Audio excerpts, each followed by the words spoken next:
చేసుకుందాం.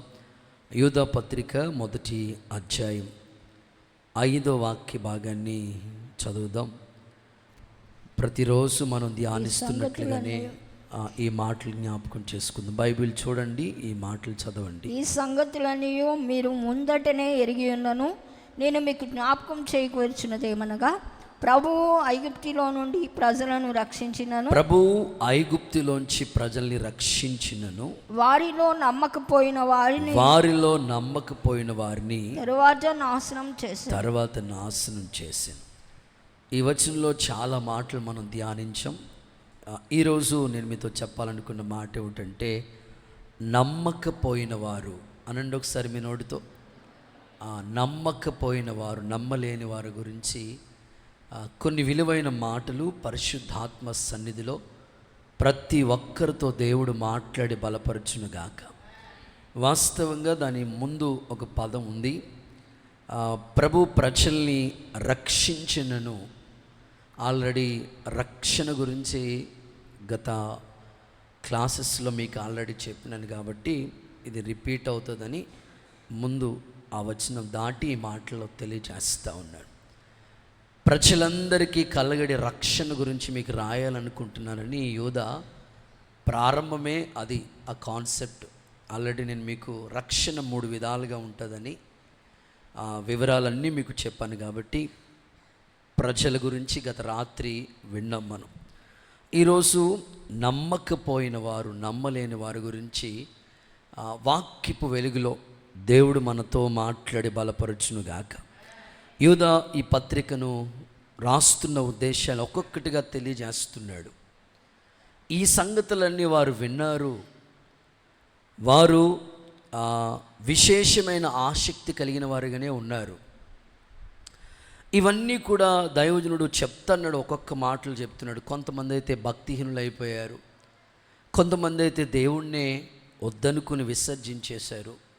ఇట్లా ఒక్కొక్కరి యొక్క వివరాలు దైవజనుడు మాట్లాడుతూ ఇక్కడ ఒక మాట అంటున్నాడు. వారిలో రక్షించినా కూడా, ప్రభు కొంతమందిని రక్షించినా కూడా నమ్మలేని వారుగా ఉన్నారు.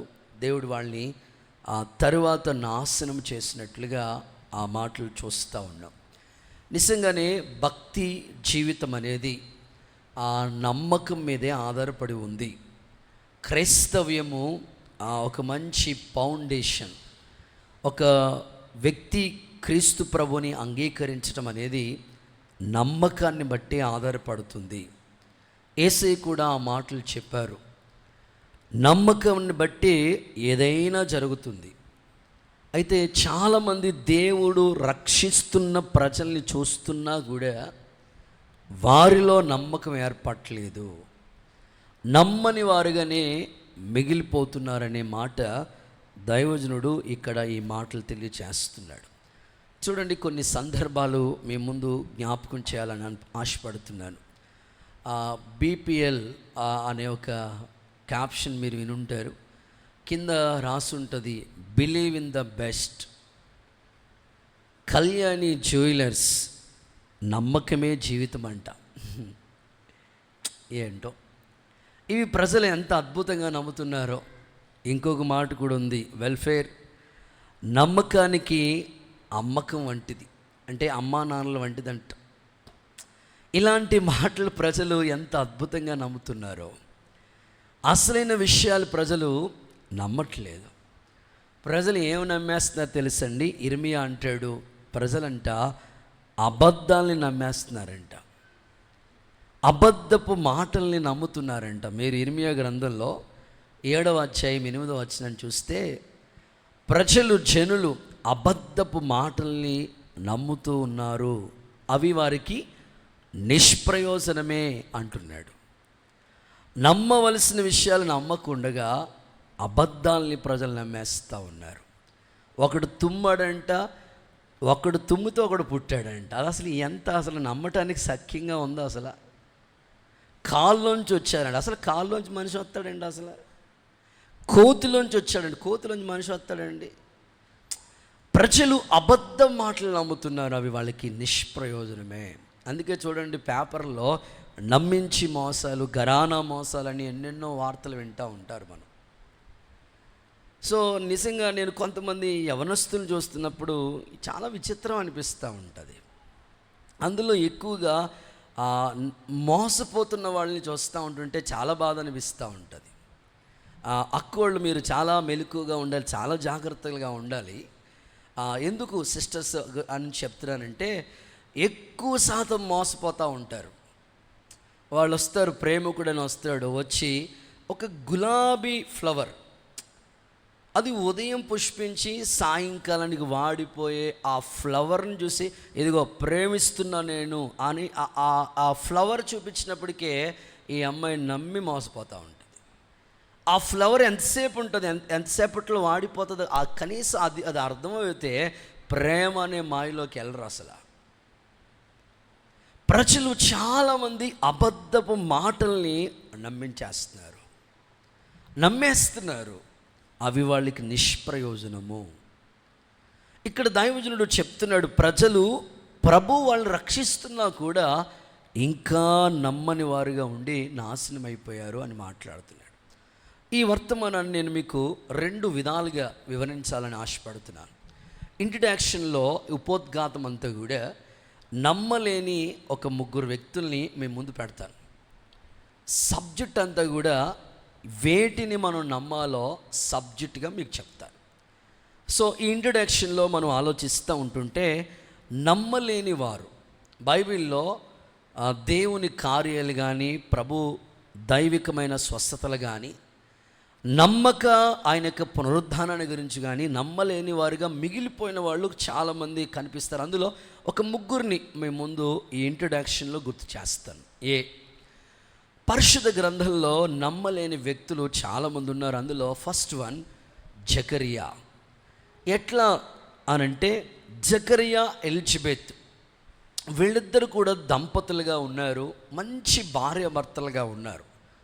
వండర్ఫుల్ భక్తి చేశారు. ఎలాంటి భక్తి చేశారంటే, సకల న్యాయ విధుల చొప్పున నడుచుకున్నారంట.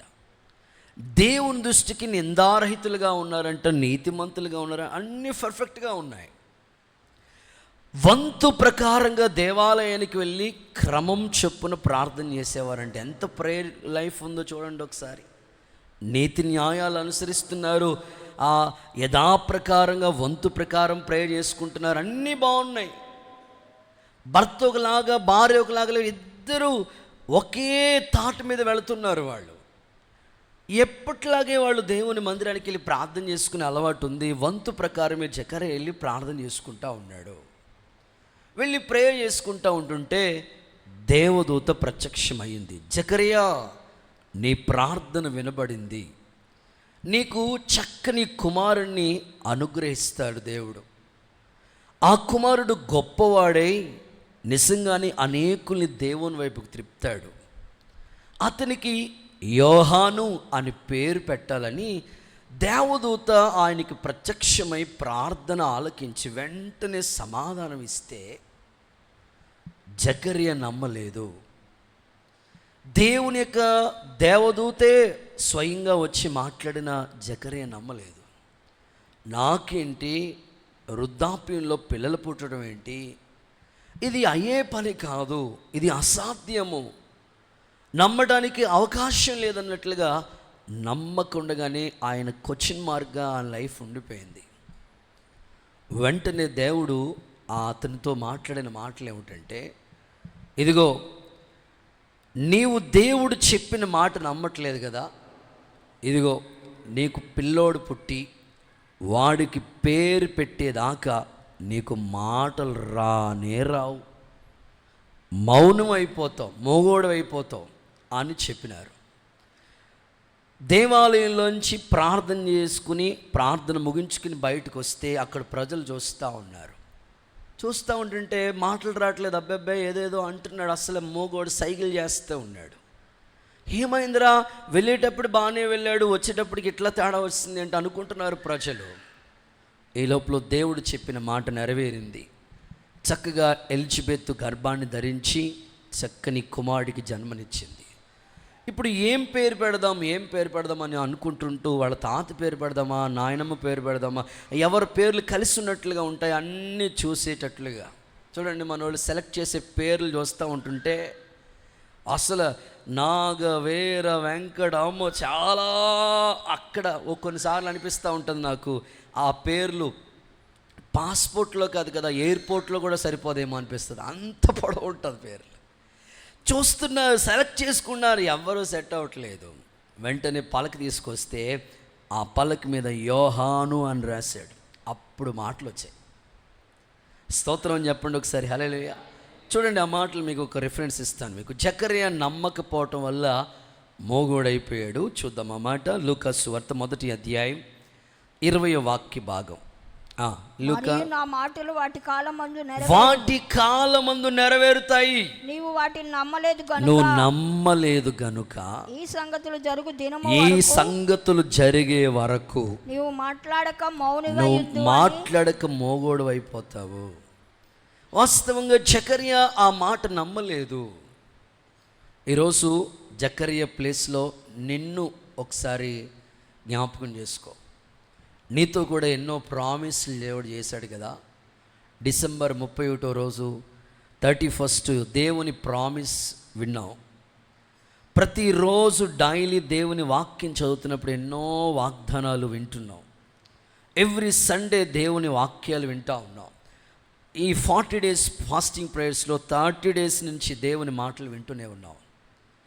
ఎన్నో సందర్భాల్లో ప్రభు ఎన్నో వాగ్దానాలతో కూడిన కొన్ని ధైర్యాన్ని పరిచే మాటలు నీకు చెప్తున్నప్పుడు ఆ మాట నువ్వు నమ్మకుండా ఒకేలా జకర్యా వలె ఉన్నావా? నమ్మని వారిగా మిగిలిపోతున్నావా? అలా ఉంటే దేవుని కార్యాలు నీలో జరగటానికి లేట్ అవుతుందేమో. నీ నమ్మకాన్ని బట్టి ప్రభువు దగ్గరికి చాలామంది వచ్చారు, స్వస్థతల కొరకు వచ్చారు. ఒకటే అడిగాడు దేవుడు, నువ్వు నమ్ముతున్నావా అని అడిగాడు. నమ్మకాన్ని బట్టే దేవుడు కార్యాలు చేశారు వాళ్ళకి. అందుకని జకర్యా వలె నమ్మకుండగా నువ్వు ఉండొద్దు. దేవుడు ఏదైనా చేయటానికి సమర్థుడు. ఆయన గర్భఫలం విషయంలో ఎదురు చూస్తున్న వాళ్ళ జీవితంలో అద్భుతాలు ప్రభు జరిగించునుగాక, వాళ్ళకి గొప్ప నమ్మకాన్ని పుట్టించునుగాక. వాకిల్ గారు ఇక్కడే ఉన్నాడు. అన్నయ్య రాజా రమ్య అనే 2 దంపతులు, వారికి వివాహమైంది. పెళ్ళైన మేబీ కొద్ది కాలం వరకు కూడా వాళ్ళకి పిల్లలు పుట్టలేదు. మేము వాకిల్ గారు ప్రాంతంలో ప్రేయర్ సెల్స్ నడిపించడానికి వెళుతూ ఉండేవాళ్ళు. నేను నెలకు ఒకసారి వెళ్తుంటుంటే తమ్ముడోళ్ళు వీక్లీ వన్స్, తిమోతన్న ఒక వారం, శ్రావణన్న ఇట్లాగ వాళ్ళు వెళుతూ ఉండేవారు. వారు కుటుంబాల్లో అందరికీ పిల్లలు ఉన్నాయి, వాళ్ళకి పిల్లలు లేకపోవటం ఎంతో బాధపడుతూ ఉండేవారు. సేవకులుగా మేము చెప్పాం, బ్రదర్స్గా వాళ్ళు చెప్పారు. విశ్వాసంతోనే ఆ మాటలు అంగీకరిస్తూ వచ్చారు. దేవుని మహాకృప. మొన్న లాస్ట్ ఇయర్ ఆ ప్రాంతంలో సువార్త కూటం పెడితే, అన్నయ్య నేను కన్సీవ్ అయ్యాను అన్నయ్య అని ఆ సహోదరి సాక్ష్యం ఇచ్చారు. ఈ నెలలోనే చక్కని పిల్లోడు పుట్టాడు. దేవుడికి స్తోత్రం కలుగునుగాక. నేను ఆశిస్తాను మీ నమ్మకం చొప్పున దేవుడు కార్యాలు చేస్తాడు. అసాధ్యమైనది ఏదీ లేదు ప్రభువుకి. మీ నమ్మిక చొప్పున మీకు జరుగునుగాక. తోమా యేసుక్రీస్తు ప్రభుతోనే తిరిగాడు. యేసు ప్రభు యొక్క సుబోధులు విన్నాడు. అనేకమైన అద్భుతాలు కన్నులతో చూశాడు తోమా కూడా. యేసు ప్రభు 12 మంది శిష్యులతో ఎన్నెన్నో కార్యాలు ప్రభు చేశాడు కదా.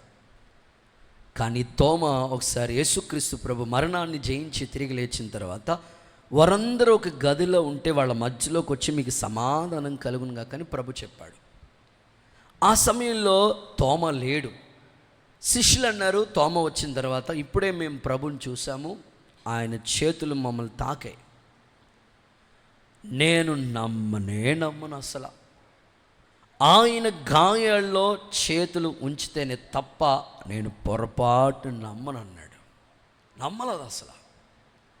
ప్రభు తనకి మరలా వచ్చి కన్ఫర్మ్ చేసుకుని, ఇదిగో నా చేతులు చూడు, చూసి నమ్మిన వారి కంటే చూడక నమ్మిన వారు ధన్యులు.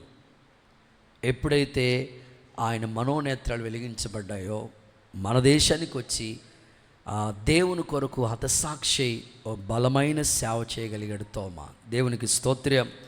చూడండి ఒకసారి ఆ మాట చదువుదామా. యోహాను సువార్త 20వ అధ్యాయం 25వ వాక్యాన్ని చూద్దాం. తోమా ప్రారంభంలో నమ్మలేదు. చూడండి ఆ మాటలు చదవండి. యోహాను సువార్త 20వ అధ్యాయం 25వ వచనం. కనుక తక్కిన శిష్యులు మేము ప్రభువును చూచితమని అతనితో చెప్పగా, ఓకే, అతడు నేను ఆయన చేతుల్లో మేకులు గురుతులు చూసి నా వ్రేలు ఆ మేకులు గుర్తులో పెట్టి నా చెయ్యి ఆయన ప్రక్కలో ఉంచితేనే గాని నమ్మనని వారితో చెప్పాను. తోమా అలాగే నమ్మలేదు. ఆ తర్వాత మరలా దేవుడు అవిశ్వాసివే కాకుండా విశ్వాసిగా ఉండమన్నప్పుడు తను నిజంగానే తన నేత్రాలు వెలిగించబడ్డాయి. ఈ రోజుల్లో పునరుద్ధానాన్ని కూడా చాలామంది సద్దుకైల్లాగా నమ్మట్లేదు. యేసుప్రభు మరణాన్ని జయించి తిరిగి లేచి 40 రోజులు అందరికీ ఆయనకి కనబడి సజీవంగా ఆయన తనను తానే ప్రత్యక్షపరుచుకున్నాడు. లేఖనాల్లో చూడండి, ఒక మాట చదివిస్తాను పునరుద్ధానాన్ని గురించి. 1 కొరింథీయులకు రాసిన పత్రిక 15వ అధ్యాయం 4 నుండి 6 వాక్యాలు చదవండి. లేఖనాల ప్రకారము 3వ దినమున లేపబడెను. యేసయ్య 3వ దినాన తిరిగి లేచాడు. ఆయన కేఫాకును తరువాత 12 మందికి కనిపించాడు. పిమ్మట 500 మందికి ఒక్కసారే కనబడ్డాడు. వీరిలో అనేకులు ఇప్పటి వరకు నిలిచి ఇంకా వాళ్ళు నిలిచి ఉన్నారు. కొందరు నిద్రించిరి. తర్వాత ఆయన యాకోబును తర్వాత అపోస్తులందరికీ కనబడ్డాడు. అందుకే ప్రభు కోసం వాళ్ళు హతసాక్షులైపోయారు. ఈరోజు మీలో కూడా చాలామంది తోమా వలె పునరుద్ధానాన్ని నమ్మలేని వారిగా ఉంటారు. పునరుద్ధాన శక్తి ద్వారానే కార్యాలు జరిగేవి. మీలో ఓ సంపూర్ణ నమ్మకాన్ని దేవుడు కలుగు చేయునుగాక. విశ్వసించిన వాళ్ళందరూ ఆమేన్ చెప్తారు ఒకసారి. అపనమ్మకం అనేది మీకు రాకూడదు. సంపూర్ణమైన నమ్మకం. ఇప్పుడు చదువుకునే పిల్లలు ఉన్నారు, ఎగ్జామ్కి వెళుతున్నారు, ఒకటే నమ్మకం, దేవుడు నేను చదువుకున్నవి నాకు గుర్తుపెట్టుకునేటట్లుగా చేస్తాడు. వివాహ సంబంధాల కొరకు ప్రయత్నిస్తారు, దేవుడు నేను కోరినట్లుగా అద్భుత కార్యాన్ని మా కుటుంబంలో చేస్తాడని ఫెయిత్. దేవుని మీద ఒక సంచలమైన గొప్ప పరిపూర్ణమైన స్థిరమైన నమ్మకం మనలో కావాలి. యేసయ్య మీ కట్టి కృపను అనుగ్రహించునుగాక. నెక్స్ట్ ఇశ్రాయేలీ ప్రజలు వాళ్ళు కూడా దేవుని మాటలు నమ్మలేదంట. చూద్దాం. 106వ కీర్తన 24వ వచనం. 106వ కీర్తన 24వ వచనం. వారు రమ్యమైన దేశమును నిరాకరించిరి. వారు రమ్యమైన దేశాన్ని నిరాకరించిరి. ఆయన మాట నమ్మకపోయి. ఆయన మాట నమ్మలేదంట వాళ్ళు. ఇశ్రాయేలీల్లో కూడా అపనమ్మకం కలిగిన అనుభవాలు ఇక్కడ కనిపిస్తూ ఉన్నాయి. రమ్యమైన దేశాన్ని వాళ్ళు నమ్మలేదట. దేవుడు పాలు తేనెలు ప్రవహించే దేశాన్ని, వాగ్దాన దేశాన్ని మీకు ఇస్తానంటే వారిలో కూడా కొందరు నమ్మలేదు. అందుకే చూడండి, అరణ్యంలో ఆకులు రాలినట్టుగా రాలిపోయి కనాను దేశానికి బయలుదేరిన వాళ్ళు లక్షల మంది, చేరుకున్నది మాత్రం 2. ఎందుకంటే మధ్యలో ఇలాగే నమ్మలేని ప్రజలు ఉన్నారు. ఈ రాత్రి నీ నమ్మిక చొప్పున నీకు జరుగునుగాక. క్రైస్తవ్యంలో ఒక మంచి పునాది నమ్మకం అండి. నమ్మకం లేనివారుగా మనం ఉండకూడదు. దేవుడి దగ్గరికి వచ్చేవాడు దేవుడు ఉన్నాడని, తన్ను అడిగే వాళ్ళకి ఫలం ఇస్తారని నమ్మాలి కదా అని ప్రభు ఎన్నిసార్లు వాక్య లేఖనాల్లో రాసి ఉంచారు. దేవుని సన్నిధిలో ప్రభు చేసే కార్యాలు మన కన్నులతో చూస్తూ ఉన్నాం, చెవులతో వింటూ ఉన్నాము. మన ప్రక్క వాళ్ళకి జరుగుతున్నప్పుడు మనకు కూడా జరుగుతాయి. యేసు నామములో మీలో గొప్ప నమ్మకం ఏర్పడునుగాక. ఒకసారి అందరూ హల్లెలూయా అని చెప్తారా? గుడ్. 3 గురించి మీకు చెప్పాను. జకరియా నమ్మలేదు, మొగోడైపోయాడని. ఆ తర్వాత తోమ నమ్మలేదు, తర్వాత తనకున్న అవిశ్వాసాన్ని దేవుడు తొలగించాడని. ఇశ్రాయేలీయులు కూడా నమ్మలేదని చెప్పాను. అయితే లేఖనాల్లో మనం చూస్తే నిజంగా మనం నమ్మమనుకో మనకి ఎలాంటి కార్యం ప్రభు చేస్తాడో తెలుసండి. చూద్దాం. యోహాను సువార్తలో ఈ మాట చదివిస్తాను. 11వ అధ్యాయం 40వ వచనం. ఇది కంఠస్థ వాక్యం, మీరు చేయాలి. అందుకు యేసు నీవు నమ్మితే దేవుని మహిమను చూస్తావు. చప్పట్లు కొడుతూ ఒకసారి అందరు యేసయ్యకి మహిమ చెల్లిస్తా. నిజంగా నువ్వు నమ్మావనుకో దేవుని మహిమే నువ్వు కనులతో చూస్తావు.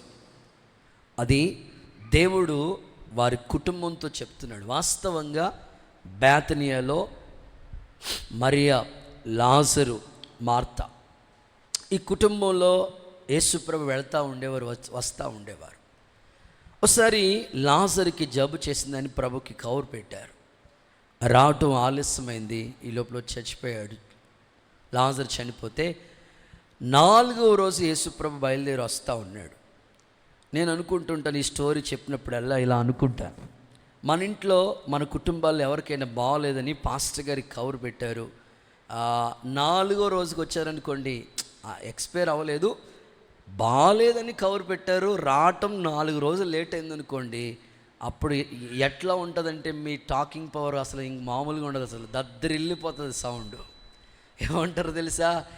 ఏంటి పాస్టర్ గారు 4 రోజుల తర్వాత వస్తారా? మీదైనా చర్చి, ఇక ప్రపంచంలో ఏది చర్చి లేదా, ఇట్లా మన టాకింగ్ పవర్ మారిపోతూ ఉంటుంది. యేసుప్రభు 4వ రోజు వచ్చాడు. వచ్చినప్పటికీ అక్కడ సిచ్యువేషన్ అంతా చూస్తూ ఉంటుంటే మార్తమ్మ, ప్రభా నీవు ఉంటే అసలు మా తమ్ముడికి ఇలా జరిగేది కాదయ్యా. అప్పుడు ప్రభు చెప్పాడు, పునరుద్ధానమును జీవమును నేనే, నా యందు విశ్వాసం ఉంచినవాడు చనిపోయినా బ్రతుకుతాడు. ఈ మాట నువ్వు నమ్ముతున్నావా అన్నాడు. అక్కడ వెంటనే ప్రభు చెప్పిన మాట ఏమిటంటే, నమ్మితే దేవుని మహిమను చూస్తావు. దేవునికి స్తోత్రం. చనిపోయి 4 రోజులు అవుతున్న లాజర్ని దేవుడు, లాజరు కమ్అవుట్, బయటికి రా అని పిలిచిన వెంటనే అద్భుతంగా దేవుని కొరకే సాక్షిగా నిలబడే కృప లాజరు జీవితంలో దేవుడు కార్యం చేశాడు. ఈ రాత్రి ఎవరైతే ఏ విషయాల్లో అయితే నమ్మకం లేకుండా ఉన్నారో, ఈరోజు వాటిని మీరు నమ్మగలిగితే మీరు మీ కన్నులతో దేవుని మహిమను చూసెదురుగాక. నిజంగా నమ్మితే దైవ కార్యాలు మనం చూస్తామండి. సేవలో ఎన్నో చూసిన అనుభవాలు నాకు. నమ్మిక చొప్పునే దేవుడు ఇప్పటికీ కూడా ఆయన కార్యాలు మాలో జరిగిస్తూనే వచ్చాడు. నీ నమ్మకాన్ని బట్టి దేవుడు చేస్తూ ఉంటాడు. కొన్నిసార్లు మనలో అపనమ్మకం వచ్చేస్తూ ఉంటుంది, అల్ప విశ్వాసం వచ్చేస్తూ ఉంటుంది. ఇది జరగదేమో, అవ్వదేమో అని కృంగిపోతూ ఉంటాం. నిజంగా అలా ఉండకూడదు. నిజంగా దేవుని సేవకుడిగా నేను చెప్తాను, మీరు నమ్మితే దేవుని మహిమను చూస్తారు. మన మధ్యలో అక్క కూడా ఉన్నారు, షకీనా అక్క. మేము వాళ్ళ హౌస్ విజిటింగ్కి గృహాలు దర్శించినప్పుడు, ఎప్పుడైనా మేము వెళ్ళినప్పుడు, నెలకొకసారి గృహాలు దర్శించడానికి వెళ్ళినప్పుడు చెప్తా ఉండేవాళ్ళం, అక్క మీరు బాధపడొద్దు, తప్పకుండా దేవుడు చేస్తాడని మాట ఇచ్చాడు కదా, నమ్మండి అక్క అంటే, అక్కడికి వెళ్ళినప్పటికీ మొత్తం నమ్మకం అంతా పాపం ఆవిడ బాధపడిపోతే ఎక్కువసేపు ఇలా అంటూ ఉండేవి, బ్రదర్ ఇంకేం చేస్తారు బ్రదర్, అనుకున్న హోప్స్ అన్నీ అయిపోయినవి, అనుకున్నట్లుగా జరగట్లేదని చాలాసార్లు ఆమె కృంగిపోతూ ఉండేవారు. నేను చెప్తా ఉండేవాడు, లాస్ట్లో అయినా దేవుడు అద్భుతం చేస్తాడక్క, ఎందుకు మీలోనికి ఆ అపనమ్మకం వస్తుంది అంటే, పాపం ఆవిడున్న పొజిషన్ అలాంటిది, చాలా సఫర్ అవుతూ ఉండేవారు. ఓసారి చెప్పాను నేను, ఇక నుంచి మీరు మీ నోట అపనమ్మకం అనేది రానివ్వకండి, దేవుడు ఏదైనా చేస్తాడు అని ప్రార్థన చేసి వచ్చి ఇంకా ఆన్లైన్ ప్రేయర్ చేయటం మొదలుపెట్టాం. దేవుడు ఖచ్చితంగా ఆ మాటలన్నీ ఆమె జీవితంలో నెరవేర్చి కన్నులతో చూసేటట్లుగా, సంతోషించినట్లుగా, వాళ్ళ బంధువులు, వాళ్ళ కుటుంబ సభ్యులు అందరూ ఆశ్చర్యపడేటట్లుగా దేవుడు ఆమె జీవితంలో ఆయన మహిమను చూపించాడు. దేవునికి మహిమ కలుగునుగాక.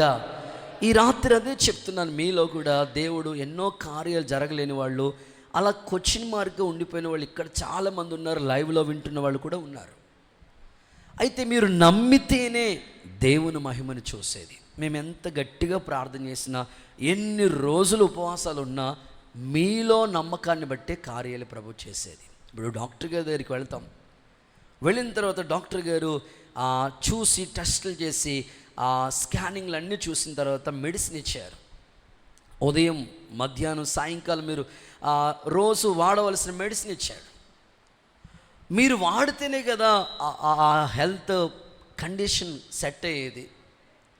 వాడకుండా తీసుకెళ్ళిన మెడిసిన్ అలాగే ఉంచారంటే ఎలా సెట్ అవుతుంది?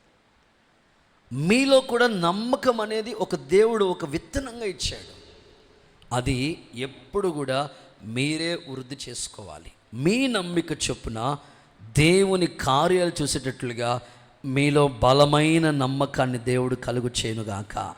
మీ భర్తలు మార్పు చెందుదురుగాక, మీ కుటుంబానికి రక్షణ వచ్చునుగాక, మీ ఇంటిలో శుభకార్యాలు జరుగునుగాక. విశ్వసించిన వాళ్ళందరూ ఆమేనండి. ఈరోజు వేటిని మనం నమ్మాలో ఒక 4 విషయాలు మీ ముందు పెడతాను. క్రైస్తవుడుగా లేదా దేవుని బిడ్డలుగా మనం ఒక 4 ఏ విషయాలు మనం నమ్మాలో ఒక 4 ప్రాముఖ్యమైన విషయాలు మీ ముందు పెడతాను. ఓకే, చదువుదాం. నెంబర్ 1, యోహాను సువర్తమానం 4వ అధ్యాయం 42వ వాక్యం చదువుదాం. మనం వేటిని నమ్మాలో ఒక 4 మాటలు చెప్తాను. అందులో నెంబర్ 1, జాన్ చాప్టర్ 4 వర్స్ 42. మా మట్టుకు మేము విని ఈయన నిజంగా లోక రక్షకుడని తెలుసుకుని ఏం చేస్తున్నాం? నమ్ముచున్నాం. సరే, అందరూ ఆమేనంటారా? ఫస్ట్ 1, యేసుక్రీస్తు లోక రక్షకుడని నమ్మాలి. మీ పక్కోళ్ళకి షేక్ అండి ఇచ్చి మాట చెప్పండి, యేసుక్రీస్తు. చెప్పాలి, యేసుక్రీస్తు లోక రక్షకుడని నమ్ముతున్నాను. ఆమేన్. ఒక వ్యక్తి ఖచ్చితంగా నమ్మవలసిన ఫస్ట్ కారణం ఏమిటంటే, ఫస్ట్ రీజన్ ఏమిటంటే, ఖచ్చితంగా యేసు ప్రభు లోక రక్షకుడని నమ్మాలి. సమరయ స్త్రీ నమ్మింది. ఆ పాత జీవితం వేరామెకి. ప్రభు దగ్గరికి వచ్చిన తర్వాత ఆమె కొండ విడిచిపెట్టేసి, నిజంగా ఈయన లోక రక్షకుడని నేను నమ్ముతున్నాను, నిజంగా యేసు ప్రభు లోకాన్ని రక్షించడానికి వచ్చాడండి, నేను నమ్ముతున్నాను అన్నవాళ్ళు మీ కుడి చేతులు పైకెత్తి నాకు చూపించండి. నిజమా? ఇంతమంది నమ్ముతున్నారా? మీ నమ్మకాన్ని దేవుడు స్థిరపరచునుగాక. నమ్మరు కనుకనే నమ్మి బాప్తిసం పొందినవాడు రక్షించబడు, నమ్మని వాడికి శిక్ష విధించబడుతుంది. మనం అందరం నమ్మం కనుకనే ప్రభు సన్నిధికి వచ్చాం, కూర్చున్నాం, దేవుని మాటలు వింటూ ఉన్నాం. మీలో చాలామందిలో మిమ్మల్ని ప్రశ్నించే వాళ్ళు మీ ఫ్రెండ్ సర్కిల్లో ఉంటారు, మీ బంధువుల్లో ఉంటారు, మీ కొలీగ్స్లో ఉంటారు, మీ కాలేజీలో కూడా మిమ్మల్ని ప్రశ్నించేవాళ్ళు బోళ్ళు మంది ఎదురవుతారు మీకు.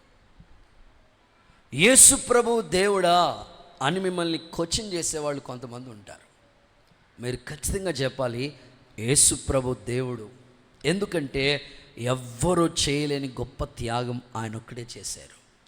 ఆయన వచ్చిన ఉద్దేశం ఏమిటంటే లోకాన్ని రక్షించడానికే వచ్చాడు ఆయన. క్రైస్తవ్యం మతం కాదు, ఇదో పరలోకానికి వెళ్ళే జీవ మార్గం. కింద ఉన్న పాతాలను తప్పించుకోవాలని బుద్ధిమంతుడు పరమునికి పోయే జీవ మార్గాన్ని కనుగొంటాడు. ఈ విధంగా ప్రతి వారిలో ఒక నమ్మకం ఏర్పడాలి. యేసు నా దేవుడని నోటితో ఒప్పుకొని హృదయమందు విశ్వసిస్తే నిజంగా రక్షణ మనకి కలుగుతుంది. ఏ కుటుంబాల్లో ఇంకా యేసు ప్రభుని నమ్మకుండా మిగిలిపోయిన మీ బంధువుల్లో, మీ రక్త సంబంధుల్లో తప్పకుండా మీ ద్వారా వాళ్ళకి కూడా రక్షణ వచ్చునుగాక. గట్టిగా చెప్పండి ఆమేనని. నిజంగా అసలు నమ్మకం అంటే ఏంటో ఒక చిన్న జనరల్ ఎగ్జాంపుల్ చెప్తాను. ఒక పిల్లోడు వాళ్ళ తండ్రిని అడుగుతున్నాడట, డాడీ దేవుణ్ణి నమ్మటం అంటే ఏంటి డాడీ, నాకు అర్థమయ్యేటట్లుగా క్లారిఫికేషన్ ఇవ్వండి డాడీ. అసలు దేవుణ్ణి నమ్మటం అంటే ఏంటి? ఎక్కడో మహిమ కలిగిన రాజ్యంలో ఉండే దేవుణ్ణి సో ఎట్లా నమ్మగలుగుతామయ్యా? అని ఆ పిల్లోడు తండ్రిని అడిగాడు, క్వశ్చన్ మార్క్. వెంటనే నాన్నగారు ఆన్సర్ చెప్పాలి కదని ఆ పిల్లోడిని ఆ పొలానికి తీసుకుని వెళ్ళాడు. వాళ్ళకి పొలాలు అవి ఉన్నాయి. ఆ పొలాలకు తీసుకుని వెళ్ళి అక్కడ బావి ఒకటి ఉంటే ఆ నూతి దగ్గరికి వచ్చినప్పటికీ వాళ్ళ పిల్లోడికి అర్థమయ్యేటట్లుగా వాళ్ళ నాన్నగారు ఒక చక్కని విధానాన్ని చెప్తున్నాడు. అరే బాబు, ఓ పని చేయి, నువ్వు ఇక్కడే ఉండు, నేను ఈ నూతులోనికి దిగుతాను అని ఒక తాడు పట్టుకుని వాళ్ళ నాన్నగారు నూతు లోపలికి దిగాడు. పైన కొడుకున్నాడు, లోపల తండ్రి ఉన్నాడు. వెంటనే బాగా లోపలికంటే దిగిపోయాడు అన్నమాట. వాటర్ వచ్చేసి దాకా దిగిపోయి జస్ట్ ఇంకా తల మాత్రమే కనిపిస్తూ ఉంది. ఇంకా చాలా హైట్లో ఉన్నాడేమో, అది కూడా కనిపించట్లేదు. వెంటనే వాళ్ళ నాన్న అక్కడి నుంచి పిలుస్తున్నాడు, సన్ నేనున్నానా ఇక్కడ అన్నాడు. ఉన్నావు డాడీ, కనిపిస్తున్నాను నీకు, కనిపించట్లేదు. నా స్వరం వినబడుతుందా? వినబడుతుంది. అదేరా దేవుడి మీద నమ్మకం అంటే. ఆయన మహిమలో ఉంటాడు, ఆయన మనకు కనపడు, కానీ ఆయన స్వరం మనకి ఎప్పుడు వినబడుతూనే ఉంటుంది. చప్పట్లు కొడుతూ సరే యేసయ్యకి మహిమ చెల్లిద్దామా? ఇదే నమ్మకం. నేనున్నాను కదా, ఈ బావిలో దిగినప్పుడు నువ్వు చూసా, ఉన్నాను కదా, ఉన్నాను. ఇప్పుడు దేవుడు లేకుండా మనిషి ఎలా వచ్చాడు? తన పోలిక చొప్పున తన స్వరూపంలో దేవుడు మనిషిని చేశాడు. ఈ మైక్ ఉందంటే దీన్ని కనుగొన్నవాడు ఉన్నాడు. ఒక లైట్ ఉందంటే దాన్ని కనుగొన్నవాడు ఉన్నాడు. ఒక కెమెరా ఉందంటే దాన్ని కనుగొన్న ఆయన ఉన్నాడు. ఒక కాలేజీ ఉందంటే దానికి ఒక ప్రిన్సిపాల్ ఉన్నాడు. ఒక స్కూల్ ఉందంటే దానికి టీచర్ ఉన్నాడు. ఒక బస్సు ఉందంటే దానికి డ్రైవర్ ఉన్నాడు. ఒక ఫ్లైట్ ఉందంటే దాన్ని పైలట్ ఉన్నాడు. మనం ఉన్నామంటే మనం ఎలా వచ్చాం? దేవుడు సృష్టి కదా. ఈరోజు మనుషులు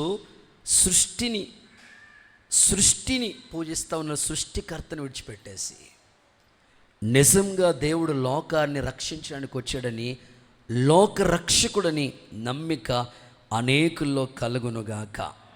గట్టిగా చెప్పండి ఆమేన్. అబ్రహాముని గురించి రాయబడిన మాట మీకు తెలుసు కదా. అబ్రహాము దేవుణ్ణి నమ్మాను, అది అతనికి నీతిగా ఎంచబడెను. ఎప్పుడు నమ్మాడు? నిరీక్షణకి ఆధారం లేనప్పుడు. తన ముందు ఏమీ లేవు, తన ముందు ఎవరికైనా జరిగిందంటానికి ఏమీ లేదు. అలాంటప్పుడు నమ్మాడు. అందుకే విశ్వాసులకి తండ్రిగా మారిపోయాడు. అబ్రహాం, నక్షత్రాలను కౌంట్ చేయి, అలా ఉంటారు నీ సంతానం. ఇసుక రేణువుల్ని లెక్కపెట్టు, అలాంటి దీవెన నీకు ఇస్తానంటే నమ్మాడు. ఆ నమ్మకాన్ని బట్టే విశ్వాసులకి తండ్రిగా మారాడు అబ్రహాం. ఈ రాత్రి మీ నమ్మకం చెప్పున దేవుడు కార్యములు జరిగించునుగాక. రాజుల 2వ పుస్తకంలో ఒక సందర్భం మీకు చెప్తాను. 5వ అధ్యాయం 15వ వాక్యం ఒకసారి చదువుదామా? రాజుల 2వ పుస్తకం 5వ అధ్యాయం 15వ వచనం లాస్ట్ వర్డ్. నయమాను ఒక చక్కని మాట చెప్తున్నాడు. ఇశ్రాయేలీలో ఉన్న దేవుడు తప్ప లోకమంతా ఎంత వెతికినా మరొక దేవుడు లేడు అని నేను ఇప్పుడే తెలుసుకున్నాను. ఒకసారి అందరూ ఆమేనని చెప్తారా? నయమాను ప్రారంభంలో నమ్మలేదు. 7 సార్లు మునుగంటే కోపంచి వెళ్ళిపోదామని ట్రై చేస్తున్నాడు. ఎప్పుడైతే దిగి వచ్చాడు పైకి, తన దేహం పసిపిల్లల దేహం వల్లే మారిపోతే, ఇప్పుడు ఆయన నోటి నుంచి వచ్చిన మాట, ఇశ్రాయేల్లో ఉన్న దేవుడు తప్ప లోకమందు ఏ దేవుడు లేడని కన్ఫామ్గా ఒప్పుకుంటున్నాడు. ఈరోజు మీ ఆత్మీయ జీవితంలో మిమ్మల్ని చాలామంది ప్రశ్నలు అడుగుతుంటారు. ఈ మధ్యకాలంలో కూడా ఒక సందర్భాన్ని నేను మీతో పంచుకోవడానికి ఇష్టపడుతున్నా. జరిగిన ఒక చిన్న సిచ్యువేషన్ చెప్తాను మీకు. చాలామంది మిమ్మల్ని ప్రశ్నించే ప్రశ్న ఏమిటంటే, వినాలి, ఈ మాట మీరు బాగా జాగ్రత్తగా వినాలి. మిమ్మల్ని అడుగుతున్న స్టూడెంట్స్, ఎక్కువగా కాలేజీ చదువుకునే పిల్లలు, ఈ మాటలు మీరు వినాలి. చాలామంది మీ ఫ్రెండ్స్ కానీ, మీ కొలీగ్స్ కానీ, మీ బంధువులు కానీ, మీ స్నేహితులు కానీ మిమ్మల్ని ఎక్కువగా ప్రశ్నించే ప్రశ్న ఏమిటంటే, ఇలా అడుగుతారు వాళ్ళు, 3 మేకులు పీక్కోలేనోడు దేవుడు ఎట్లాగ అవుతాడండి యేసు ప్రభు? తన్ను తాను రక్షించుకోలేనోడు దేవుడు ఎలా అవుతాడండి? ప్రస్తుతం ఈ ప్రశ్న అనేకుల్ని ప్రభావితం చేసి చాలామంది ప్రశ్నగానే ఉండిపోతున్నారు. 3 మేకులు పీక్కోలేనాడు ఆయన ఎట్లా దేవుడు అండి? తాను రక్షించుకోలేనాడు ఎలా దేవుడు చెప్పండి? నాకు క్లారిటీ కావాలి అని మిమ్మల్ని చాలామంది ప్రశ్నిస్తూ ఉంటారు. ఈరోజు నేను మీకు క్లారిటీ ఇవ్వడానికి ఇక్కడ నిలబడ్డాను. దేవుడికి స్తోత్రం చెప్పండి. ఒకసారి గట్టిగా చెప్పాలా, చేతులు ఊపుతూ హల్లెలూయా అని చెప్పాలి. చాలామంది అడుగుతారు, అసలు ఎందుకు ఆయన దేవుడు అయ్యాడు? తను రక్షించుకోలేనాడు, ఎందుకు దేవుడయ్యా అని మిమ్మల్ని వాదించే వాళ్ళు ఉంటారు. మీకు ఎదురుపడతా ఉంటారు ఇలాంటి వాళ్ళు. అలాంటి వాళ్ళకి ఈరోజు క్లారిటీ నువ్వు ఇవ్వబోతున్నావు. అదేమిటంటే ఒక తల్లి, ఒక సహోదరి, ఒక పాప, వాళ్ళ నాన్నగారికి బాగలేదు, మంచాన్ని పడి ఉన్నాడు, దగ్గుతున్నాడు, బాగా ఎక్కువ దగ్గు చేస్తుంది. ఈ పాప పద్దాక వాళ్ళ నాన్నని చూడలేక ఇసుక్కుంటా ఉంది. ఏంటి పద్దాక దగ్గుతున్నాడు ఈ మనిషి అని ఇసుక్కుంటా, ట్యాబ్లెట్లు అడుగుతుంటే ఇసుక్కుంటుంది, నీళ్ళు అడుగుతుంటే ఇసుక్కుంటుంది. సరే మొత్తం మీద చూసింది. అలాగా కొద్ది రోజులు గడుస్తుంటుంటే ఈ లోపల ఫోన్ కాల్ చేసి వాళ్ళ నాన్నని అనాథాశ్రమానికి జాయిన్ చేసేసి వచ్చింది. అంటే ఈ సిచ్యువేషన్ ప్రతిదాకా ఈయన దగ్గుతూ ఉన్నాడు, మంచినీళ్ళు అంటున్నాడు, అదంటున్నాడు, ఇదంటున్నాడు. నేను అన్న వల్ల కాదు, ఎవరు పాడతారు ఈ పాటలు? తీసుకెళ్ళి అనాథాశ్రమంలో జాయిన్ చేసి వచ్చి వాళ్ళ స్నేహితురాలికి ఫోన్ చేసింది. మా నాన్నని ఏదో పెద్ద ఘనకార్యం చేసినట్లుగా వాళ్ళ స్నేహితురాలికి ఫోన్ చేసి మా నాన్నని అక్కడ జాయిన్ చేసి వచ్చిన అనాథాశ్రమం అంటే, కళ్ళు పోతా నీకు, నిన్ను కని పెంచి పెద్ద చేసిన మీ నాన్నని అనాథాశ్రమంలో జాయిన్ చేస్తావా అనని వాళ్ళ స్నేహితురాలు స్కూటీ వేసుకుని ఇంటికి వచ్చేసింది. వెంటనే మీ నాన్న ఎంత కార్యాలు చేశాడు నీకేమైనా తెలుసా? అసలు నువ్వు పుట్టిన 2వ సంవత్సరానికి మీ అమ్మ చనిపోతే మీ నాన్నే నీకు జడలేసాడు తెలుసా నీకు? అసలు మీ నాయనమ్మ ఉంది కదా, మీ నాయనమ్మ ఇంకొక పెళ్లి చేసుకోమంది మీ నాన్నని. ఈ పాప కోసం ఆయన చేసుకోకుండా అలా ఉండిపోయాడు. నీకోసం నువ్వు చిన్నప్పుడు ఆడుకుంటా ఉంటే ఎదురొస్తూ ఉంటుంటే బైకోడు ఫాస్ట్గా వచ్చేస్తున్నాడు. నువ్వు ఆడుకుంటా ఉన్నప్పుడు నిన్ను కాపాడటం కోసం ఆయన అడ్డెళ్ళి కాలు ఒక రాడుకు తగిలి పడిపోతే కాలు చక్రం మించి ఆ బైకోడు ఎక్కించకపోతే కాలు ఇరిగిపోయింది మీ నాన్నకి. ఆ సమయంలో హాస్పిటల్లో నీకోసం కాలు ఇరిగిపోయిన ఒంటి కాలుతో నీకోసం కష్టపడి నేను చదివించాడు మీ నాన్న. నీకు చిన్నప్పుడే కిడ్నీ కంప్లైంట్ వస్తే ఆయన కిడ్నీ నీకు దానం చేశాడు మీ నాన్న. అలాంటి మీ నాన్ని అసలు కనీసం చూడవలసిన కుమార్తెగా నువ్వు ఏమి పట్టించుకోకుండా అనాథాశ్రమంలో జాయిన్ చేస్తావా? అసలు నీకు జ్ఞానం ఉందా అని ఆ పాపని ప్రశ్నిస్తూ ఉంది. వెంటనే ఈ లోపల వాళ్ళ ఫాస్టర్ గారు వచ్చారు. అక్కడికి వచ్చి చూసి ఈ సిచ్యువేషన్ అంతా చూసి ఇలా అంటున్నాడు, ఈ పాప చేసింది మంచిదేనమ్మా, మంచి చేసింది వాళ్ళ నాన్నని తీసుకెళ్ళి అనాథాశ్రమంలో జాయిన్ చేయటం మంచే చేసింది. ఎందుకో తెలుసా? ఇదిగో ఈ పాపకి పెళ్లి చేయలేని ఆయన పెళ్లి చేసుకోలేదు, ఈ పాపకి ఏం పెళ్లి చేస్తాడు? ఆ నాన్న చేసింది మంచిదే అనని పాస్టర్ గారు ఆ పాపకు చెప్తే, ఊరుకోండి పాస్టర్ గారు, ఎట్లా మంచి చేశారు? లేదమ్మా, మంచి చేశాడు. లేదండి, లేదు, వాళ్ళ నాన్న త్యాగం చేశాడు. అవకాశాలుండి కూడా ఆ పాప కోసం ఆయన త్యాగం అయిపోయాడు. వెంటనే నువ్వు అడిగిన ప్రశ్నకి సమాధానం నీ దగ్గరే ఉందమ్మా అని పాస్టర్ గారు, ఇదిగో 3 మేకులు పీక్కోలేనాడు దేవుడు ఎట్లా అవుతాడన్నావు కదా నువ్వు, ఆయన పీక్కోలేక కాదు, నీ కోసం ఆయన ఆ పరలోక మహిమని విడిచి భూలోకానికి వచ్చాడు. చప్పట్లు కొడితే యేసయ్యకి మహిమ చెల్లిగా. నిన్ను రక్షించడం కొరకు నీ కోసం తన ప్రాణాన్నే బలిగా అర్పించాడు, త్యాగం చేశాడు ఆయన. నిన్ను నువ్వు పొందాలి శిక్ష అది. నీకోసం తండ్రి చిత్తమంతా నెరవేర్చడానికి ఈ లోకానికి కుమారుడిగా యేసుక్రీస్తు ప్రభు వచ్చాడు. ఈరోజు చాలామంది లోకం ప్రశ్నిస్తూ ఉంది. వాళ్ళకు నువ్వు చెప్పవలసిన సమాధానం ఏంటో తెలుసా? ఆయనకి చేతగా కాదు, కానీ దేవుడు లోకాన్ని ఎంతో ప్రేమించాడు. బైబిల్ అలా రాస్తుంది ఆయన ప్రేమను గురించి. మనం ఇంకా పాపులమై ఉండగా, రోమపత్రిక 5వ అధ్యాయం 8వ వచనం ఇలాగ రాయబడి ఉంది, మనం ఇంకా పాపులమై ఉండగా క్రీస్తు మన కొరకు చనిపోయాను. ఇందులో ప్రేమ కనబడుతుంది. ఒక కుమార్తె కోసం వాళ్ళ తండ్రి త్యాగం చేసుకున్నట్లుగా మనలందరం ఆయన కుమారులము కుమార్తెలం కాబట్టి మనల్ని రక్షించుట కొరకు తను బలిగా అర్పణగా అప్పగించుకున్నాడు. గుర్తించగలవా ఈ త్యాగాన్ని? గుర్తిస్తే నువ్వు రక్షణ నిర్లక్ష్యం చేయవు. లోక రక్షకుణ్ణి ఖచ్చితంగా అంగీకరిస్తావు. సమాజం గుర్తించినట్లుగా నీ ద్వారా రక్షణ కార్యము జరుగునుగాక. గట్టిగా చెప్దామందరూ ఆమేన్. ఈ రాత్రి నేను అలా ఆశిస్తున్నాను. మొదటిగా నువ్వు నమ్మాల్సింది ఏమిటంటే యేసునాథుడు లోకరక్షకుడు. అలాంటి నమ్మకం మీలో ఏర్పడునుగాక. గుడ్. రెండో మాటలకు వస్తుంది. సెకండ్ వన్, ఏమి నమ్మాలి మనం? రెండవది చదువుదాం. మార్కు సువార్త 11వ అధ్యాయం 24వ వాక్యం చదువుదాం. మార్కు సువార్త 11వ అధ్యాయం 24వ వాక్యం చదువుదాం.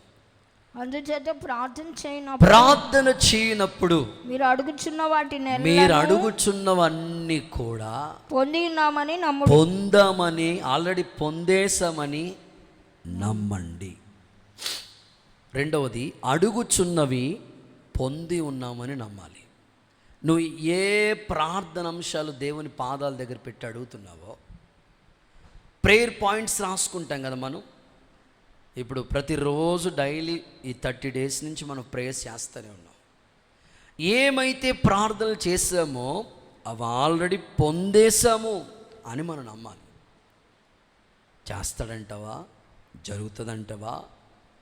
ఏం జరుగుతుందిలే, ఇంక 9 రోజులు ఉంది, ఏమైనా చేతి 9 రోజుల్లో చేయాలి, లేకపోతే లేదు. అలా అనుకుంటే నువ్వు చేసిన ప్రార్థన దేవుని దగ్గరికి చేరదు. నువ్వు అడుగుచున్నవన్నీ ఆల్రెడీ పొందేశాం అని నువ్వు నమ్మాలి. ప్రభు అదే చెప్పాడు.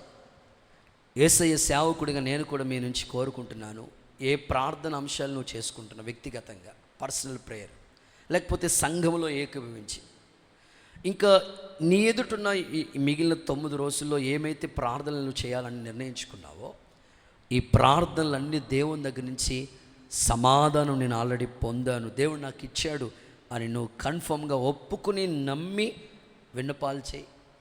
యేసు నామములో నీకు సమాధానం వచ్చునుగాక. విశ్వసించిన వాళ్ళందరూ సరే ఆమేన్ అంటేరా. ఖచ్చితంగా నమ్మి తీరాలి. నువ్వు ఏమైతే అడుగుతున్నావు, నీ పిల్లలు ఉన్నారు, మాట వింటలేదు, నువ్వు ఈ ప్రార్థన అంశాలు నువ్వు దేవుని దగ్గర చేసుకుని, ప్రభా నా పిల్లలు నా మాట వింటలేదు, నేను ప్రార్థన చేస్తాను, నా మాట వినేటట్లుగా నువ్వు చేయి. ఆ ప్రార్థన నువ్వు చేసావా?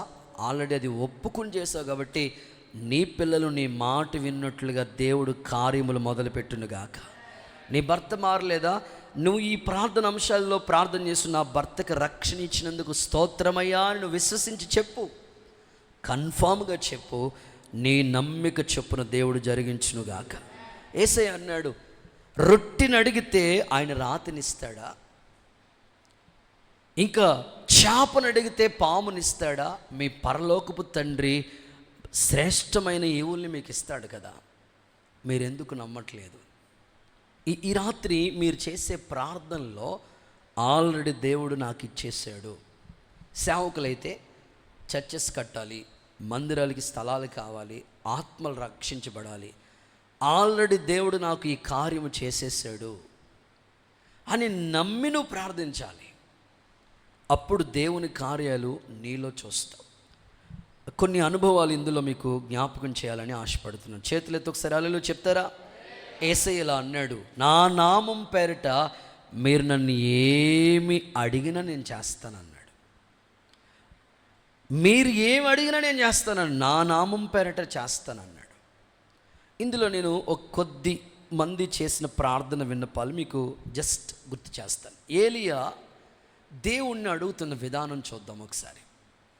ఏమడుగుతున్నాడు తెలుసా? దేవుని దగ్గరికి వెళ్ళి, ప్రభువా నేను నీ సేవకుడను, అది కన్ఫర్మ్ అవ్వాలి. నెక్స్ట్, నీవే దేవుడు, ఈ ప్రజలు తెలుసుకోవాలి. అది కూడా ఈరోజే, రేపు కాదు. ఆయన చేసే ప్రార్థనలో ఎంత ఫెయిత్ఫుల్నెస్తో అడుగుతున్నాడు దేవుణ్ణి అంటే చూద్దాం ఒకసారి. రాజుల మొదటి పుస్తకం 18వ అధ్యాయం 36వ వాక్యం ఒకసారి చదవండి. రాజుల మొదటి పుస్తకం 18వ అధ్యాయం 36వ వాక్యం చూడండి. అస్తమయ నైవేద్యం అర్పించు సమయమున ఓకే, ప్రవక్తయగు ఏలియా దగ్గరకు వచ్చి ఇలా నేను, యెహోవా అబ్రహాము ఇస్సాకు యాకోబుల దేవా, ఇశ్రాయేలు మధ్య నీవు దేవుడవై నీవు దేవుడవు. ఫస్ట్ వన్, నీవు దేవుడు. నేను నీ సేవకుడనై ఉన్నాను. సెకండ్, నేను నీ సేవకుడిని. ఈ కార్యములన్నీ నీ సెలవు చేత చేసినని, ఈ కార్యాలన్నీ నీ సెలవు చేతనే జరగాలి. ఈ దినమున అదెప్పుడు ఎల్లుండి కాదు, అదెప్పుడు రేపు కాదు, అదెప్పుడు నెల రోజుల తర్వాత కాదు, ఈ రోజే. ఒకసారి అందరూ ఆమేనంటారా? ఈ రోజే, అది ఇప్పుడే. అలాంటి కన్ఫర్మస్గా నువ్వు చెప్పి ఒప్పుకొని చేయగలిగితే నీ ప్రార్థనకి దేవుడి దగ్గర నుంచి సమాధానం వస్తుంది. ఏలియా యొక్క ఫెయిత్నెస్ చూడండి ఒకసారి, ఎంత చక్కని విశ్వాసంతో అడుగుతున్నాడు. నేను నీ సేవకుడిని ప్రజలు తెలుసుకోవాలయ్యా, నీవు దేవుడని కూడా గుర్తించాలి. ఈ కార్యాలన్నీ నీ ద్వారా జరుగుతున్నది, ఈ రోజే నాకు కన్ఫర్మ్ అవ్వాలి. అందుకే 450 మంది బయలు ప్రవక్తలు పక్కన ఉంటే ఏలియా ఒక పక్కనే ఉంటే అతనిలో ఉన్న గొప్ప ఫెయిత్ఫుల్, ఆ సవాల్తో కూడిన ప్రార్థన జీవితం చూడండి అసలు. అందుకే దేవుని కార్యాలయం చూడగలుగుతూ వచ్చాడు. విశ్వాస జీవితంలో మీరు చేస్తున్న ప్రార్థనలు ఇప్పటికీ సమాధానాలు మీరు పొందుకున్నారు. కొన్నిసార్లు నమ్మకం కుదరట్లేదు. అయితే ఈరోజు ఇలా మీరు ప్రార్థన చేయాలి. మీరు నేను ఒక సేవకుడిగా చాలా సందర్భాల్లో దేవుణ్ణి ఇలా అడుగుతూ వచ్చాను. చాలా సందర్భాల్లో నేను అడిగిన ఫస్ట్ సేవకే వచ్చిన కొంతకాలానికి నేను దేవుణ్ణి అడిగిన అందులో ఒక ప్రార్థన విన్నపం ఏమిటంటే, స్థలం గురించి నాకు బాగా ఎక్కువ పెయిన్ బాధ కలుగుతూ ఉండేది. ఎందుకంటే అప్పటికే 7 years అయిపోయింది. అద్దింట్లోనే సేవ జరుగుతుంది. 7 సంవత్సరాలైన సేవలో చిగురు అనేది కనిపించట్లేదు. నేను అడిగింది ఏమిటంటే దేవుణ్ణి, ప్రభా అన్ని గోత్రకర్తల పేర్లు తీసుకొచ్చి ప్రత్యక్ష గుడారంలో యెహోవా సన్నిధిలో తీసుకొచ్చి పెట్టినప్పుడు అహరోను కర్ర ఎలా చరించిందో అక్కడ రాసుంది. ఎవరిని దేవుడు ఏర్పాటు చేసుకున్నాడో వాళ్ళ కర్ర చిగురిస్తుంది అన్నావు కదయ్యా. ఉదయకాలానికే కర్ర చిగురించింది కదా. అసలు కర్ర జీవితంలో చిగురించదు, కానీ చిగురించినట్లుగా చేసావు కదా. నిజంగా నువ్వు మమ్మల్ని ఏర్పాటు చేసుకున్నావనడానికి ఒక చిగురు పట్టేటట్లుగా ఈ సేవలు ఒక చక్కని కార్యం నువ్వు చేయ ప్రభా. నువ్వే చేయాలి, ఇది నువ్వు చేస్తే తప్ప ఇంక మాకు వల్ల అయ్యేది కాదు.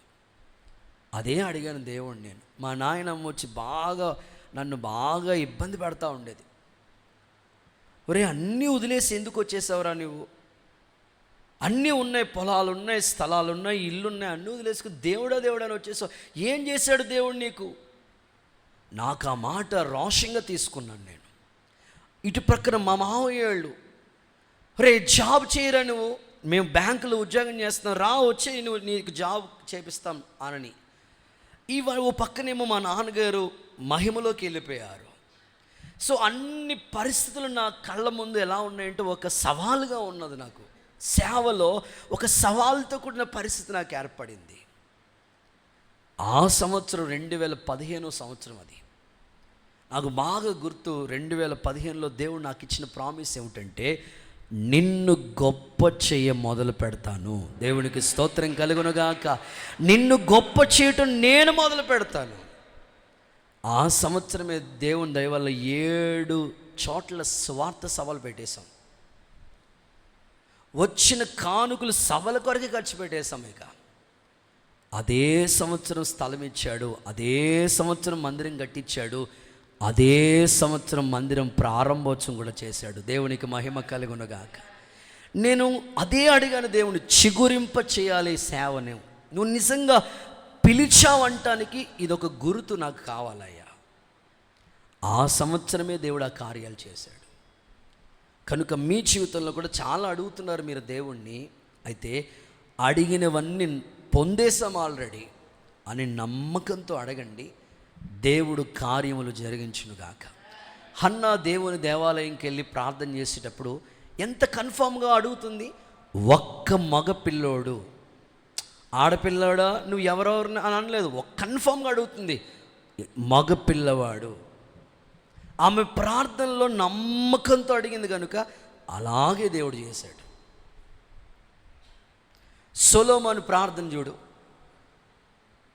సొలొమోను చేసిన ఈ మనవి దేవుని దృష్టికి అంగీకారమైన, అంటే వాళ్ళ ప్రార్థనలో ఒక ఒప్పుకోలు ఉంది.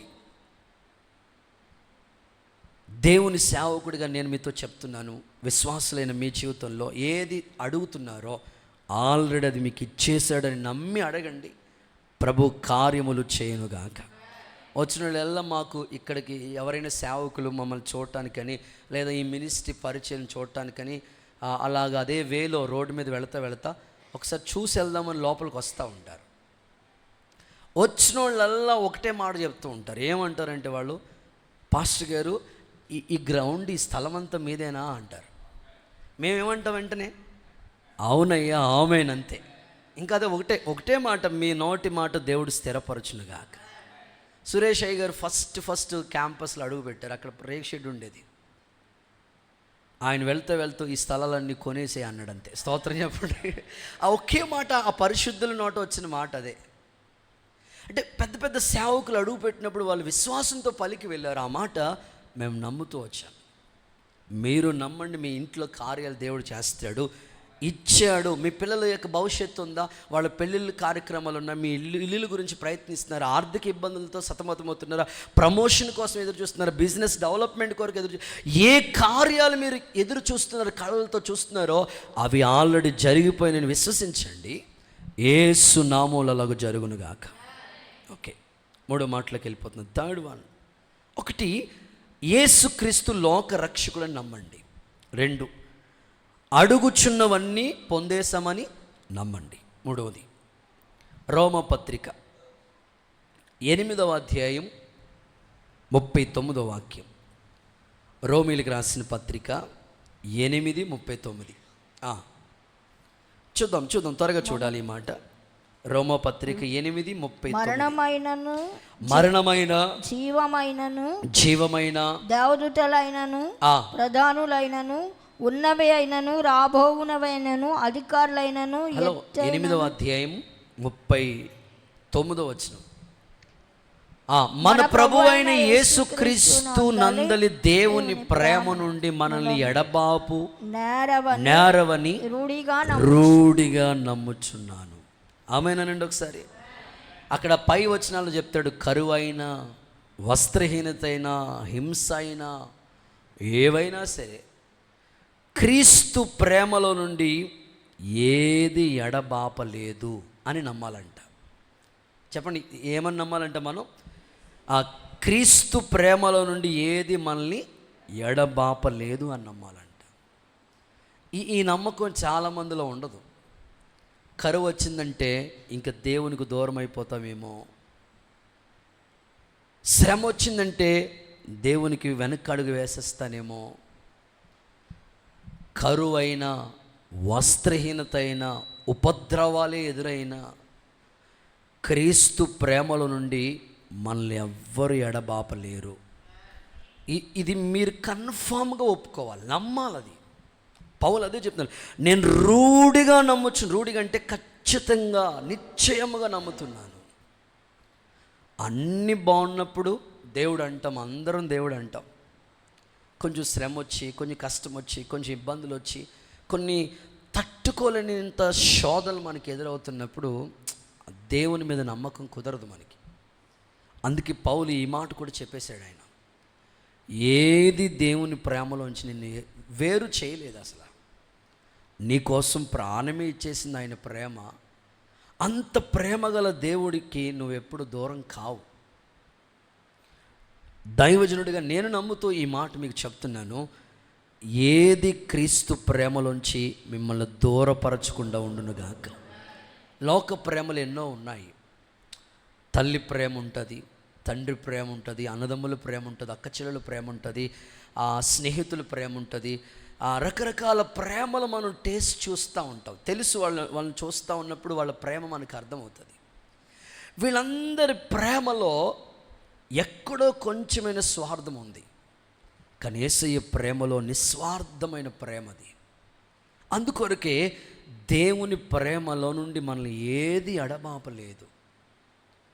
యేసు నామములో ఇట్టి కార్యములు మీ ఎడల జరుగునుగాక. చూద్దాం ఇర్మియా గ్రంథం చూడండి, దేవుని ప్రేమ గురించి చదువుదాం. 31వ అధ్యాయం 3వ వాక్యం చూడండి. శాశ్వతమైన ప్రేమతో నేను నిన్ను ప్రేమిస్తున్నాను, గనుక విడువక నీ ఎడల నేను కృప చూపుతూ ఉన్నాను. ఆయన ప్రేమ ఎలాంటిదో తెలుసా? శాశ్వతమైన ప్రేమ. ఆ ప్రేమలోంచి ఎవ్వరు నిన్ను ఎడబాపలేరు. ఎలాగో చెప్పనా, కొన్ని సందర్భాలు మీకు ముందు జ్ఞాపకం చేయాలని ఆశపడుతున్నాను. హల్లెలూయా అనండి ఒకసారి. తప్పిపోయిన కుమారుడు, తండ్రి వద్దనుకున్నాడు. ఆస్తి వచ్చిన తర్వాత నాకు తండ్రి అక్కర్లేదనుకుని ఆస్తి పట్టుకుని వెళ్ళిపోయాడు. అంత ఖర్చు పెట్టేశాడు, పందులు పట్టు కూడా తిన్నాడు. అంత పోగొట్టుకున్న తర్వాత తిరిగి తండ్రి దగ్గర ఒక కూలివాడిగా వెళ్దాం అనుకుని వచ్చాడు.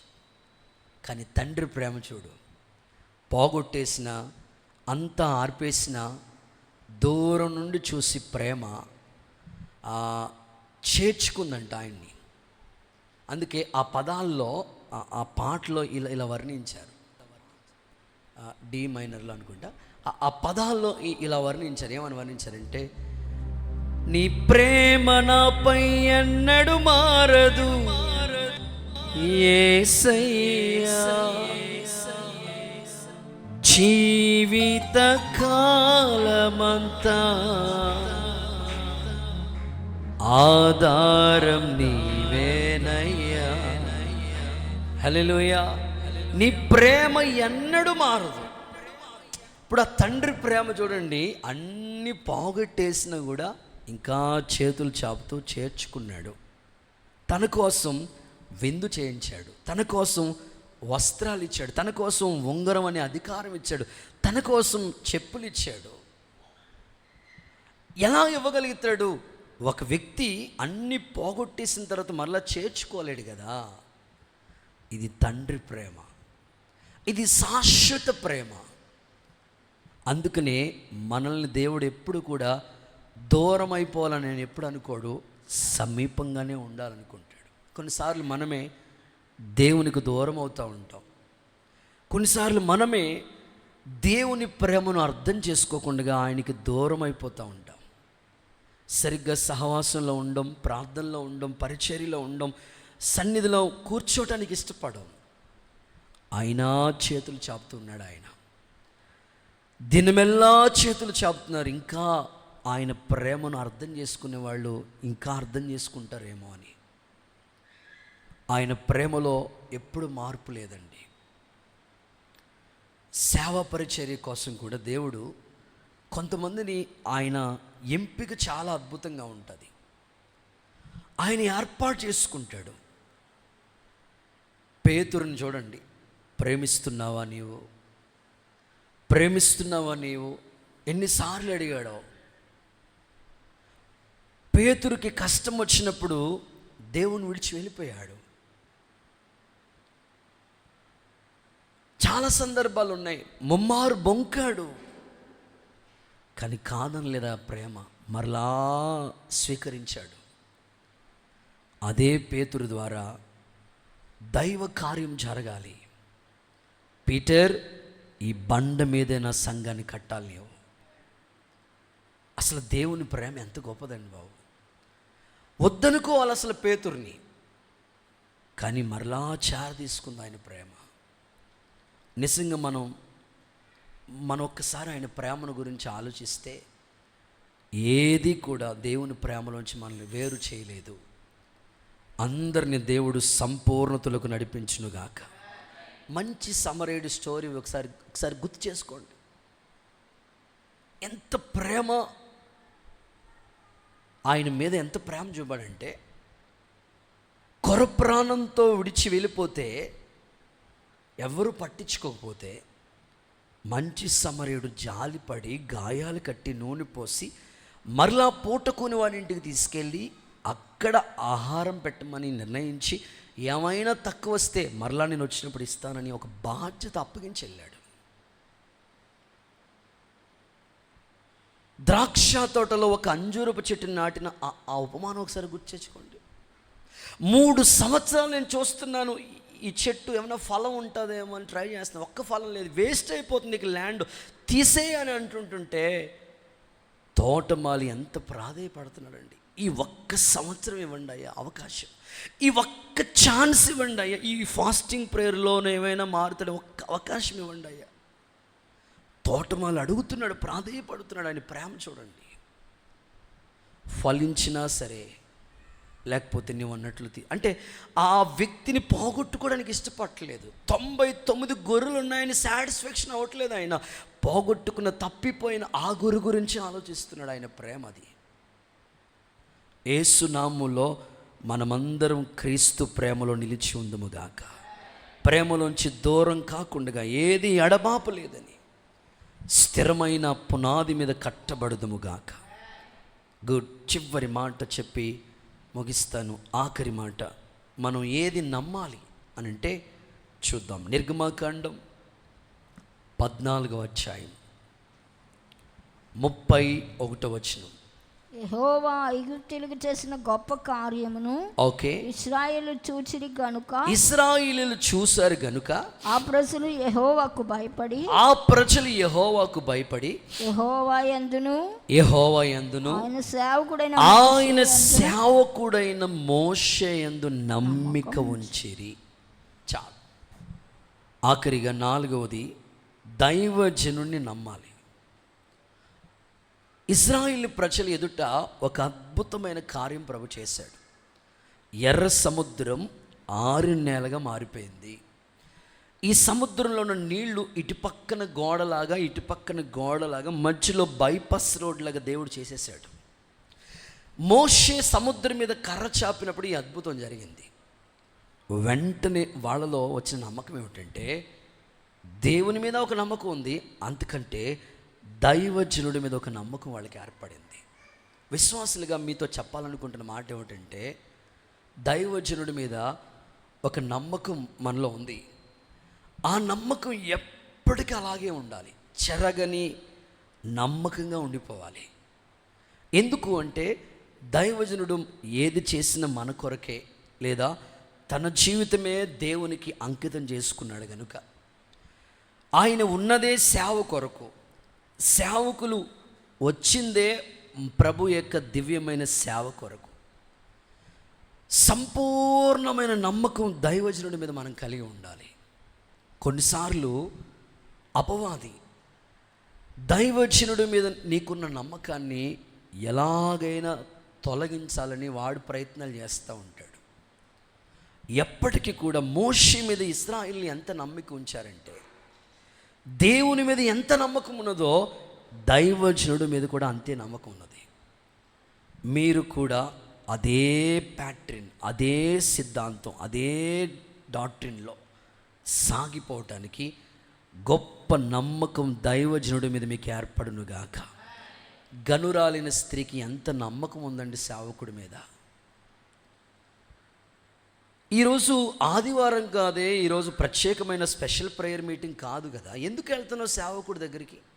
భర్త అడిగాడు, నేను వెళ్ళుట మంచిదయ్యా.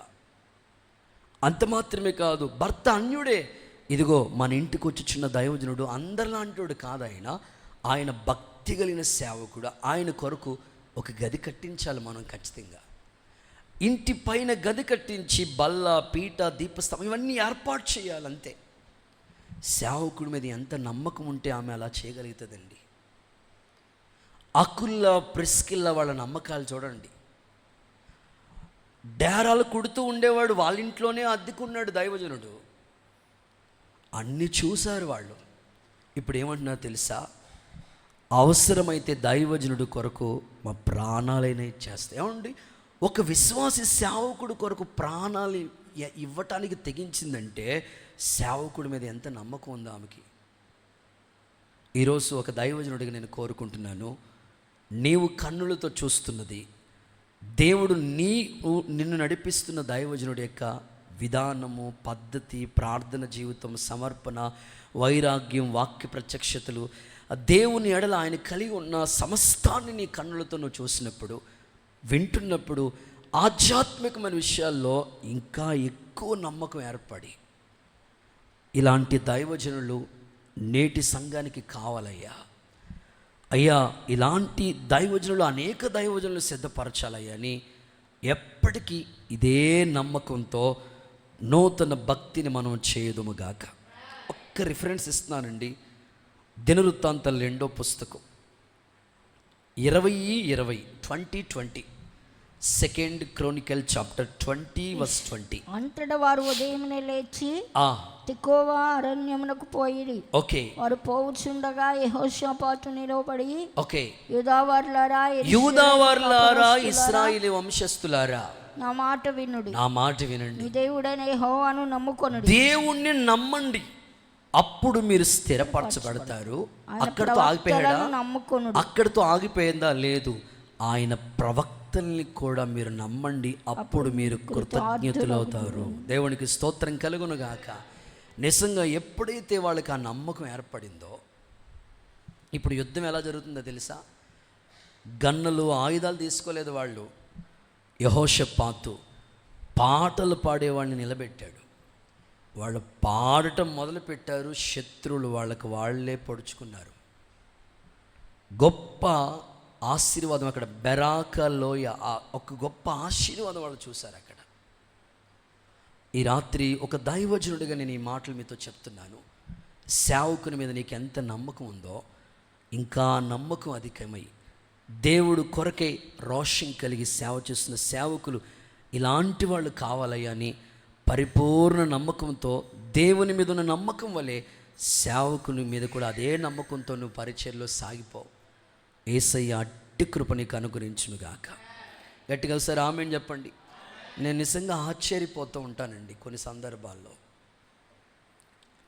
వాళ్ళ స్థితి వేరు, వాళ్ళకి దేవుడిచ్చిన స్థితి వేరు.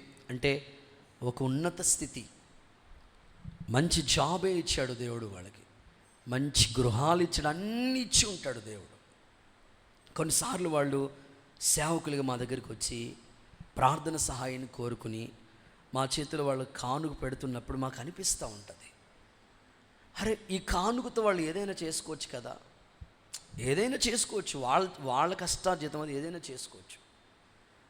మమ్మల్ని నమ్మి మా చేతిలో పెడుతున్నప్పుడు ఒక అన్న ఉంటాడు, ఆయన వచ్చే జీతంలో 2 విధాలుగా దశంభాగం తీస్తాడు. ఆయన మందిరానికి ఒక దశంభాగం తీస్తాడు, సేవకునికి ఒక దశంభాగం తీస్తాడు. అందరూ 10% తీస్తే నేను 20% నేను చూస్తూ ఉంటాను. ప్రతి నెల అలా జరుగుతూ ఉంటుంది. అరే ఇంత కానుక అది ఆయన ఏదైనా చేసుకోవచ్చు, కానీ ఎందుకు తీసుకొచ్చి దేవుని సేవకులకు మా చేతులు పెడతారని నేను ఆలోచించుకున్నప్పుడు నాకు అర్థమైంది ఏంటంటే, ప్రతి రూపాయి దేవుని సేవే జరుగుతుంది. నేను ఇంకా నమ్మకంగా దేవుని పని చేయాలి ప్రభా, ఎంతో నమ్మి నా చేతిలో పెడుతున్న ప్రతి పైసా ఇది నీ నామ మహిమార్థమే జరగాలి అని ఇంకా నేను విశ్వాసంలో బలపడి దేవుని పరిచర్యలో సాగిపోతూ ఉన్నాను. మీలో చాలామంది కూడా మీకు ఎన్నో అవసరతలు ఉన్నాయి, నీడుంది, అయినా అది దేవుని పని కొరకే సేవకులుగా మమ్మల్ని మీరు ప్రోత్సహిస్తున్న విధానం చూస్తున్నప్పుడు నిజంగా నేను ఆశ్చర్యపడుతూ దేవుణ్ణి స్తుతిస్తూ ఉంటాను. ఇలాంటి నమ్మకం చెప్పున మీ ఇంటిలో కార్యములు దేవుడు జరిగించునుగాక. ఓకే, నేను ముగిస్తూ ఉన్నాను ఈ రాత్రి. ఇదిగో వారిలో కొంతమంది నమ్మక నశించిపోయారు. నీవైతే నమ్మలేని వారుగా ఉండొద్దు. కొంతమందిని మీకు గుర్తు చేస్తా, నమ్మలేని వాళ్ళు. ఒకటి జకరియా, ఆ తర్వాత తోమా నమ్మలేదు, ఆ తర్వాత ఇశ్రాయేలు ప్రజలు కూడా దేవుని మాట మీద నమ్మిక ఉంచలేదు వాళ్ళు. అయితే నువ్వు నమ్మవా, దేవుని మహిమ నీ కన్నులతో చూసేదవుగాక. వేటిని నమ్మాలి? లోకమంతా అబద్ధాలు నమ్ముతుంటుంటే ఒక వ్యక్తిగా నువ్వు ఏటిని నమ్మాలో 4 మాటలు దేవుని ముందు పెట్టాడు. చదవండి, చెప్పండి. మొదటిగా యేసుక్రీస్తు లోక రక్షకుడని నువ్వు ఖచ్చితంగా నమ్మాలి, ఖచ్చితంగా నమ్మాలి. రెండవదిగా నువ్వు ఏమి నమ్మాలి తెలుసా? అడుగుచున్నవన్నీ పొంది ఉన్నామని నమ్మాలి. మూడవదిగా క్రీస్తు ప్రేమలోంచి నన్ను ఎవ్వరు ఎడబాపలేరని నువ్వు నమ్మాలి. నాలుగవదిగా దైవజనుడిని నమ్మాలి. ఈ మాటలు దేవుడు నీ గుండెల్లో ముద్ర వేయునుగాక.